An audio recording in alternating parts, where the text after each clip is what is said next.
You want me to what? Captain Maya Rodriguez stared at her commanding officer with an expression that suggested he had just asked her to juggle plasma grenades while reciting ancient Martian poetry backwards. I said, I need you to be the diplomatic liaison to the Cravaxian warrior we just brought aboard. Admiral Thompson repeated, his weathered face betraying only the slightest hint of amusement.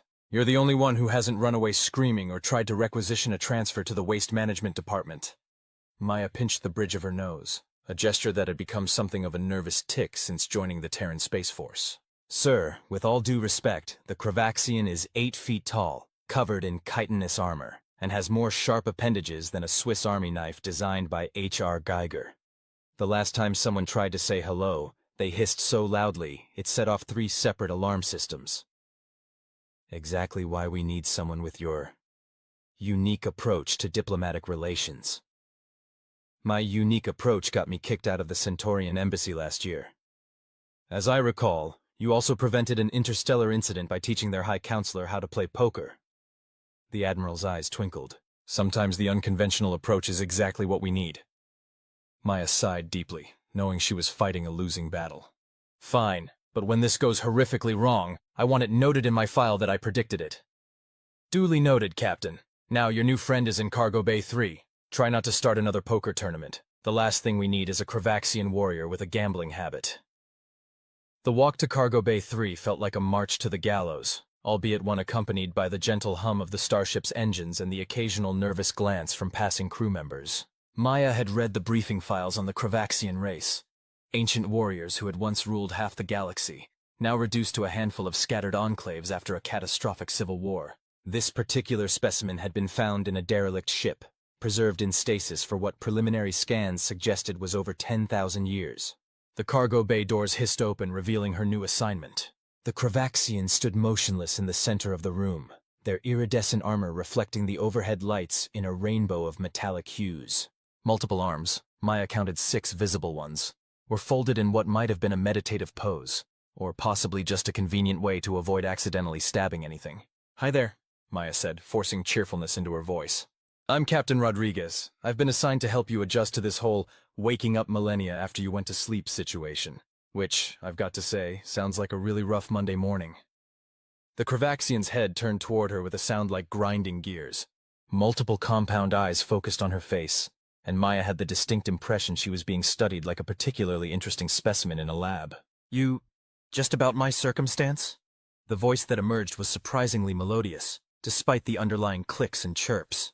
Well, yeah. In my experience, sometimes you have to laugh at the absurd situations life throws at you. Otherwise, you'll spend all your time screaming internally. There was a long pause, during which Maya seriously considered whether she should have updated her will before accepting this assignment. Then, to her absolute astonishment, the Cravaxian made a sound that could only be described as a chuckle. In 10,000 years, you are the first to approach me with humor rather than fear.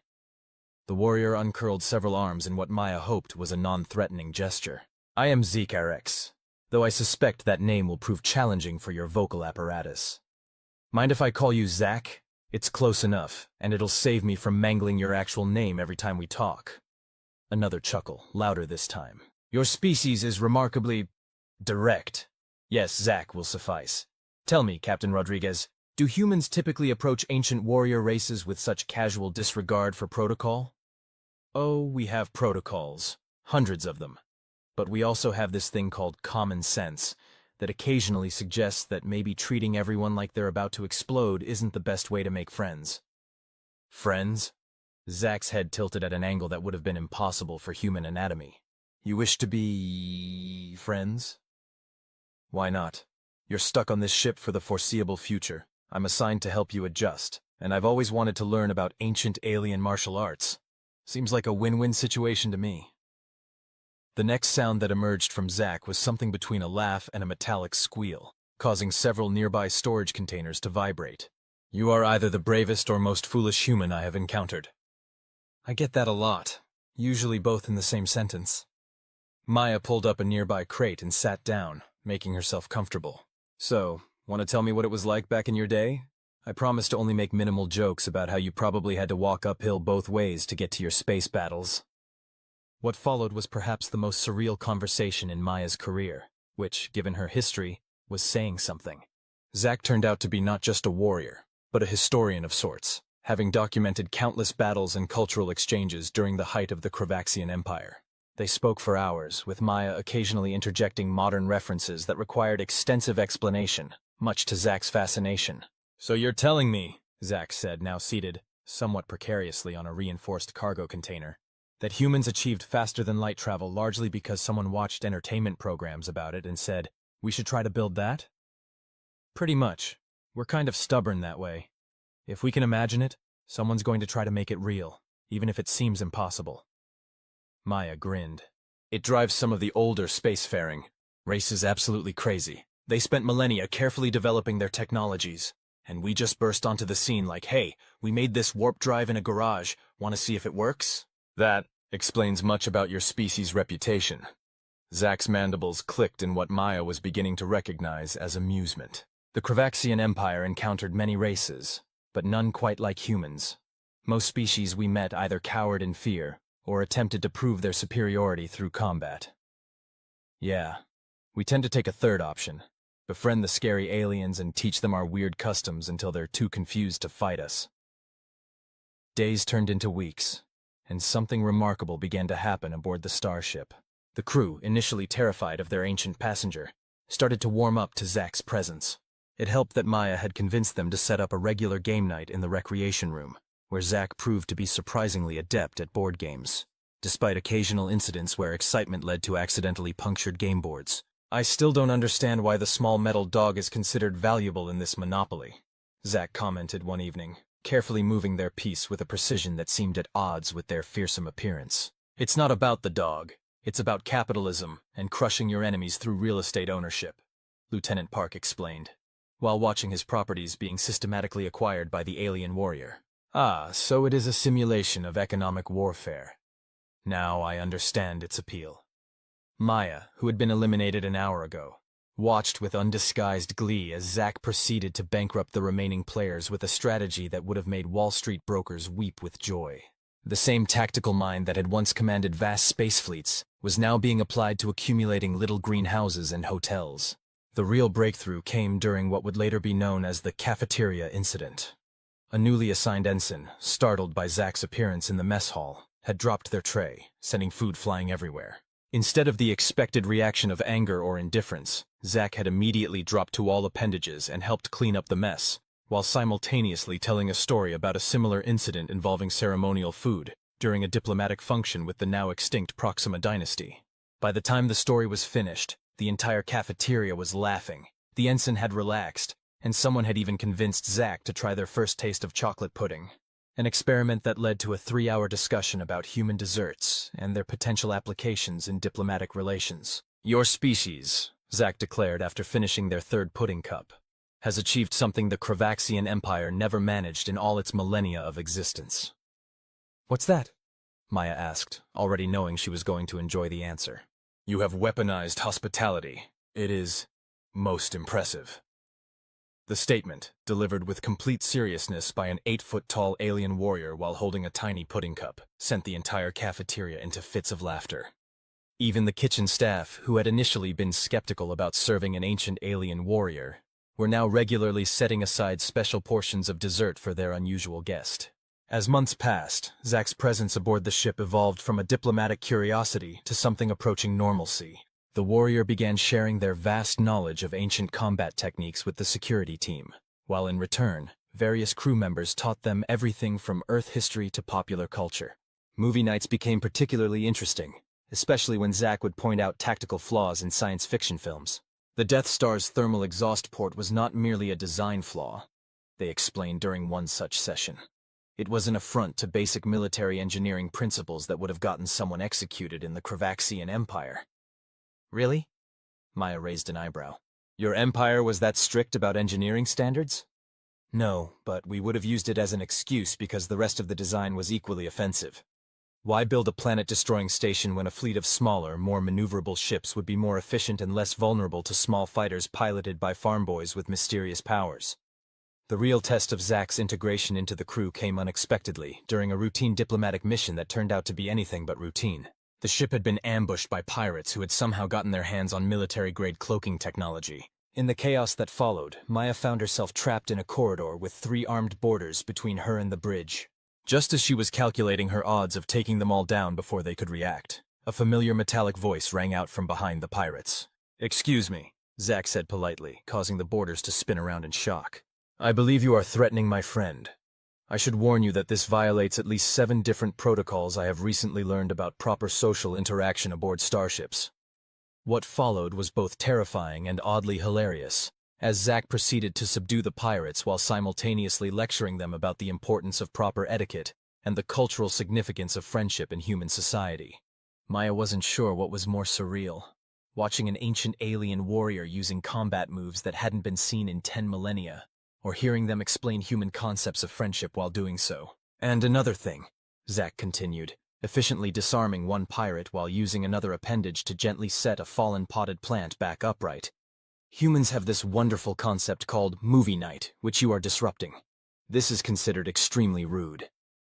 By the time security arrived, the pirates were not only thoroughly subdued, but had received what amounted to a crash course in human social customs and why violating them was a terrible idea. One of them actually apologized for interrupting movie night.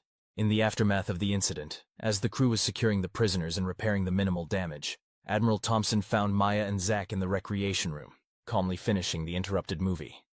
And if anyone found it strange that each class ended with shared pudding cups and board games, well, that was just how humans did things. After all, as Zack often said, in 10,000 years of warfare, no one ever thought to try friendship first. Leave it to humans to prove that sometimes the best way to approach an ancient warrior is with a bad joke and a dessert menu.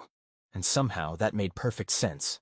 "And that's how I accidentally started an interplanetary dessert competition," Maya concluded, watching as Zack carefully arranged their collection of ceremonial medals, awarded for both military excellence and, more recently, culinary diplomacy. The Cravaxian warriors' private quarters aboard the Academy station had become an eclectic mix of ancient martial artifacts and modern human memorabilia. Battle trophies from long-extinct civilizations shared space with board game championships and a growing collection of Earth classic movie posters. The Arcturian delegation still insists their crystallized nebula fruits should have won first place, Zack noted, their mandibles clicking in what Maya had long ago learned was their version of a suppressed laugh. "They're just bitter because your chocolate asteroid truffles became an overnight sensation." Maya picked up one of the newer medals, this one featuring crossed spatulas over a starfield. "Though I have to admit, I never thought I'd see the day when a Cravaxian warrior would become famous for revolutionary developments in zero-gravity baking." "As I always tell my students," Zack said, carefully adjusting a holographic display of their most recent graduating class, "victory can be achieved through many means. The ancient texts speak of conquering through strength, but they failed to mention the strategic advantages of proper pastry deployment." Their conversation was interrupted by an urgent communication from Admiral Thompson. His holographic form materialized in the center of the room, his expression grave enough to immediately silence their banter. "Captain Rodriguez, Commander Zaccarex, we have a situation. We've detected multiple stasis signatures matching Cravaxian energy patterns in the Omega sector, but something's different about these readings." Zack moved closer to the hologram, their crystalline eyes shifting through various spectrum analyses. "Different how?" "They're active, and from what we can tell, they're not alone. We're picking up weapons signatures we've never seen before, along with some kind of temporal distortion." Maya felt her stomach drop. "Please tell me we're not dealing with time-displaced Cravaxian war machines." "That's exactly what we're dealing with, and they appear to be fully armed and operational." The Admiral's hologram flickered slightly. "We need both of you on this. No one knows more about ancient Cravaxian technology than Commander Zaccarex, and no one has more experience with cultural integration than you, Captain." "With respect, sir," Maya said, "this sounds less like a cultural integration situation and more like a potentially hostile ancient war machines situation." "That's precisely why we need you both. These aren't just machines we're dealing with. They're warriors from Commander Zaccarex's era. And if there's one thing we've learned, it's that sometimes the best defense is a good conversation."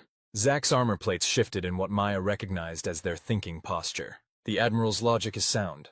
If these are indeed warriors from my time, they will be operating under protocols and beliefs that I understand.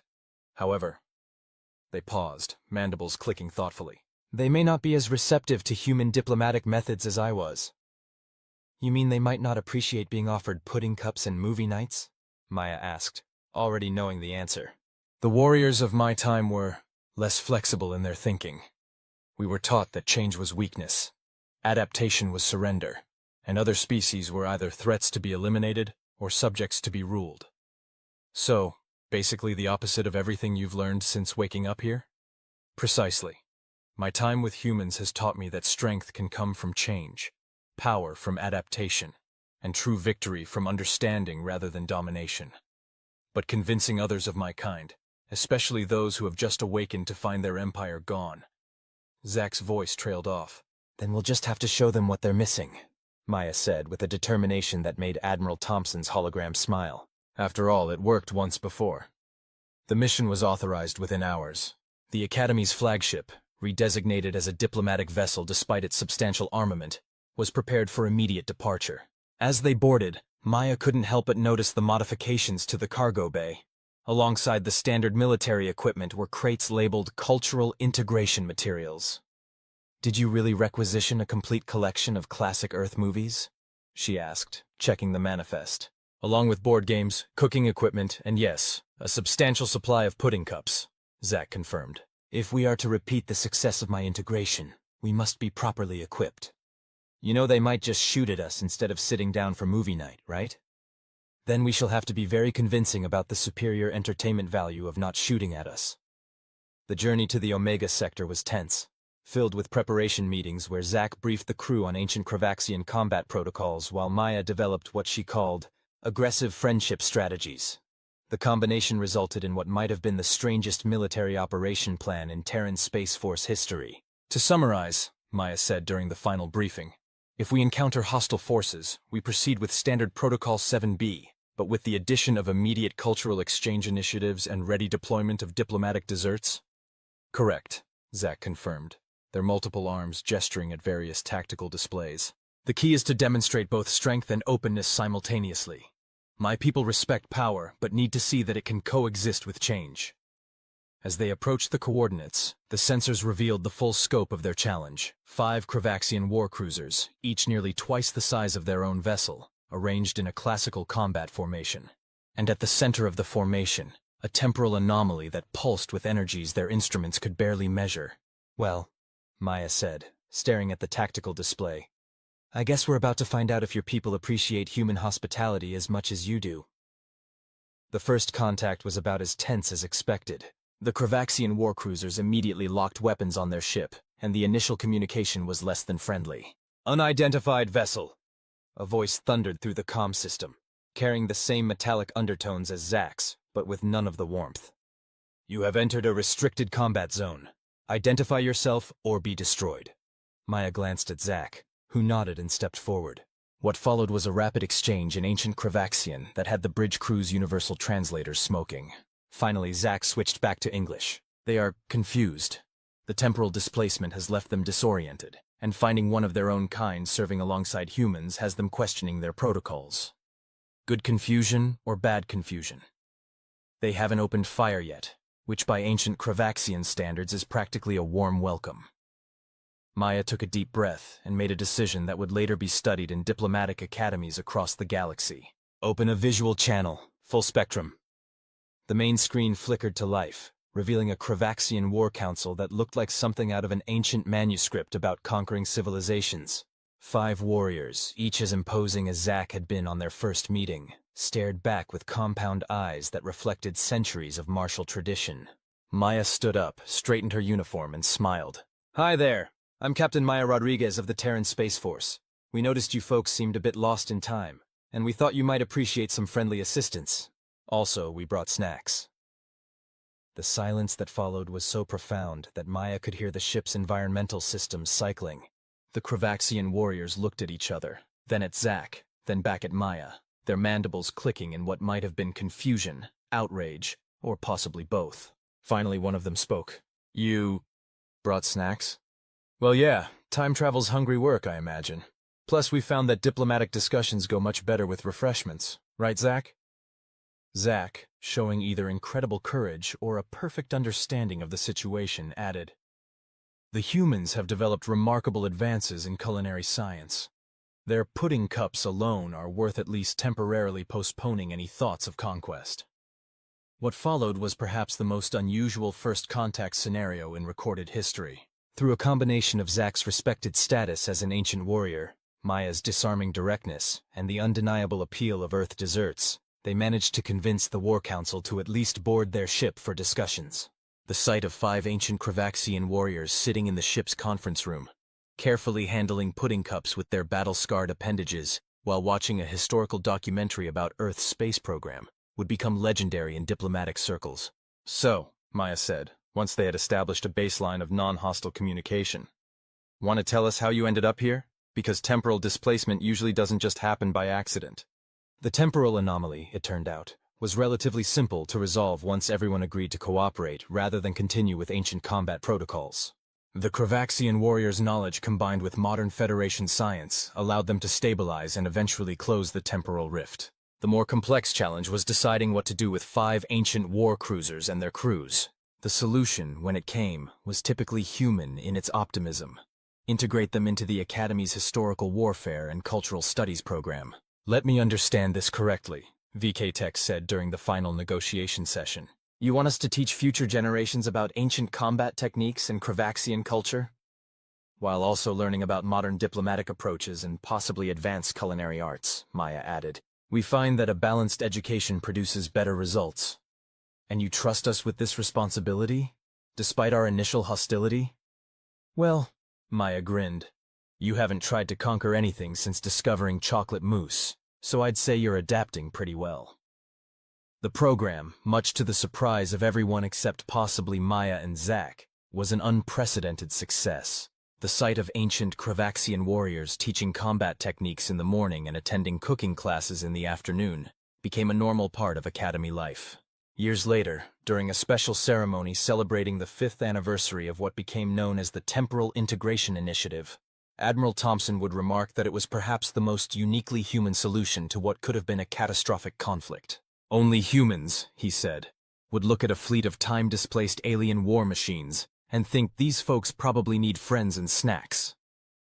Maya, watching as her original diplomatic experiment had grown into an entire program of cultural exchange and education, couldn't help but agree. Beside her, Zack, now the head of the Academy's combined combat and culinary arts department, clicked their mandibles in amusement. "You know," Maya said, "when I first met you, I never thought we'd end up here." "Teaching ancient warriors how to make soufflés between combat demonstrations?" Zack asked. "Creating a future where the most feared warriors in galactic history are now known for their excellent pastry skills and chess strategies." "Indeed. Though I must admit, it is a far more interesting future than one of simple conquest would have been." Zack paused, watching as a group of cadets excitedly discussed battle tactics with one of the formerly displaced warriors. "Perhaps that is why your species has been so successful. You do not simply adapt to change, you transform it into something entirely unexpected." "Is that a compliment or a concern?" Maya asked, grinning. "After all this time, I have learned that with humans, it is often both simultaneously. And that, perhaps, is your species' greatest strength."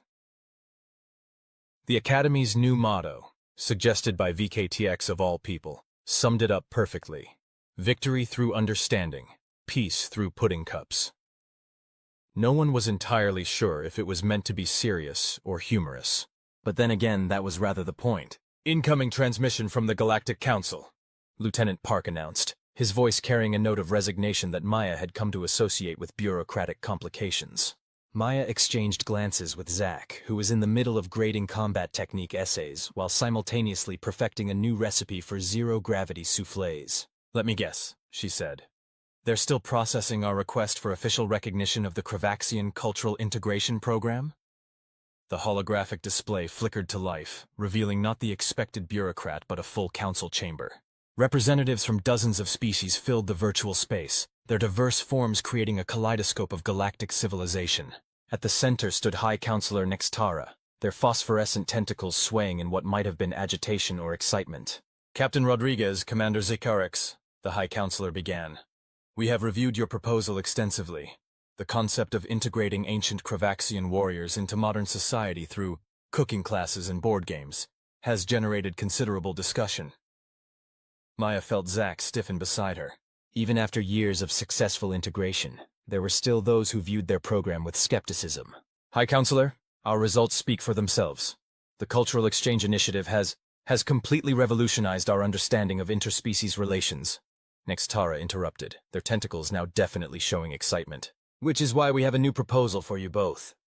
The council chamber erupted in a cascade of holographic displays showing various stasis pods and temporal anomalies discovered throughout the galaxy. We have identified multiple instances of displaced warriors and civilizations from various eras. The council believes your unique approach might be applicable on a larger scale. Maya blinked. Are you suggesting what I think you're suggesting? We want to establish a formal temporal integration academy, Nextara confirmed. A place where displaced individuals from any era can learn to adapt to modern society through what you humans call friendship and snacks. Zack's mandibles clicked rapidly, a sound Maya now recognized as suppressed laughter. You wish us to teach other ancient warriors how to bake? Among other things, yes.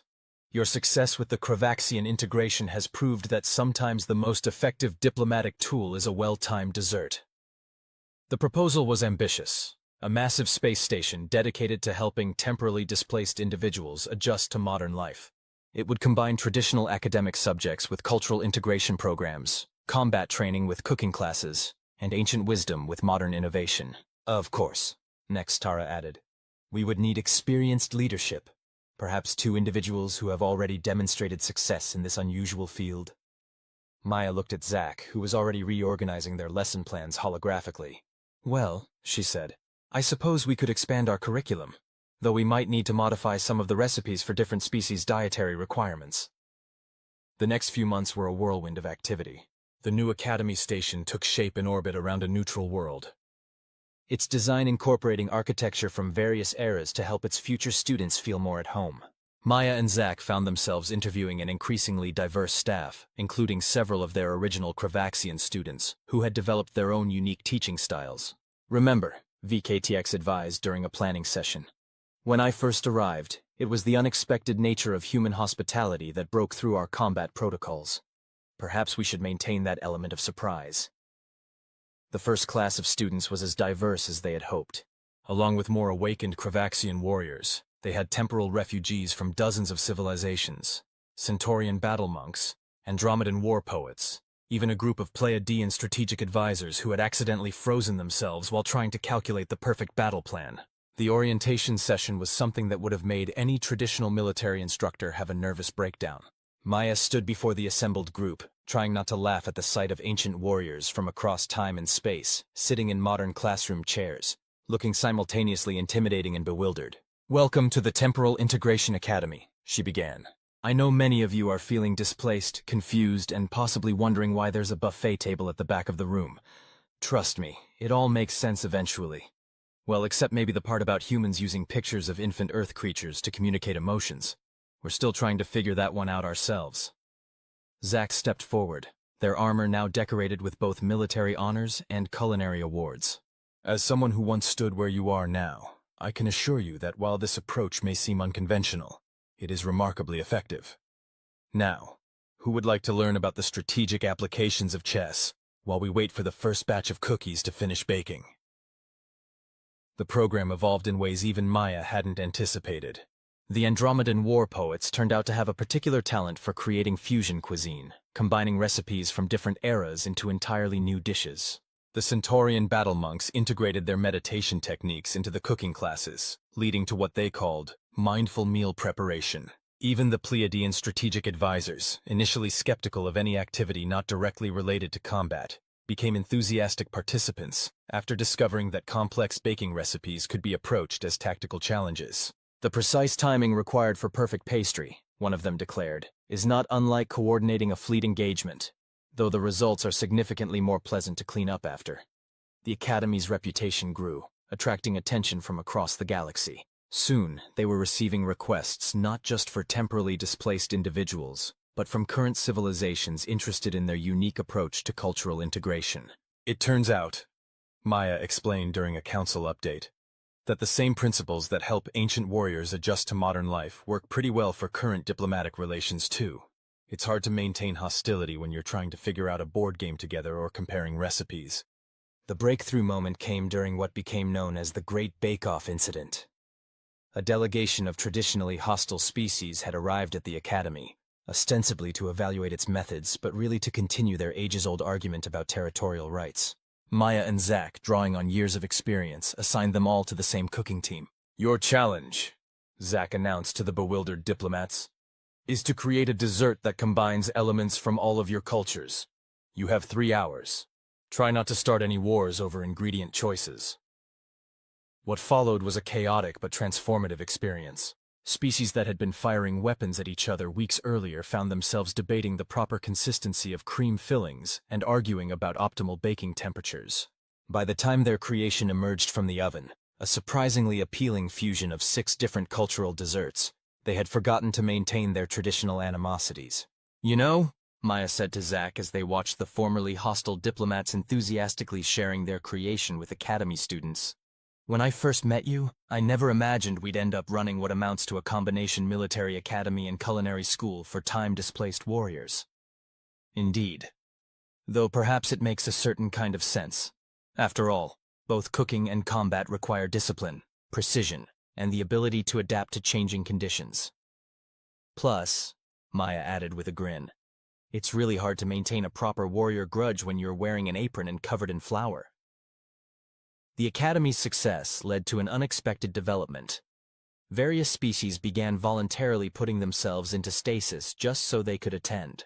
The Council had to issue a formal statement discouraging this practice, though they did establish a non-temporal version of the program for contemporary students.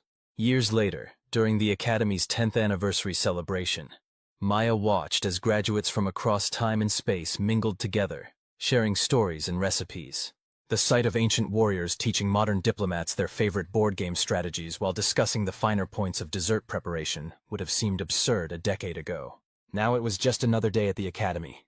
"We've created something unique here," she said to Zach, who was supervising a group of students attempting to recreate an ancient Cravaxian victory feast using modern ingredients. "Indeed. Though I suspect the true victory is not in what we've created, but in what we've prevented. Every warrior who learns to bake is one less warrior interested in conquest." "Is that why you modified the old Cravaxian battle cry into a cooking timer alert?" "Efficiency in all things," Zach replied solemnly, though their mandibles clicked in amusement. "Besides, the traditional call to arms works remarkably well for announcing that cookies are ready." The Academy's success spawned countless studies in diplomatic circles, all trying to understand how a program that essentially combined military training with cooking classes had become one of the most effective peacekeeping initiatives in galactic history. The conclusion, when it finally came, was deceptively simple.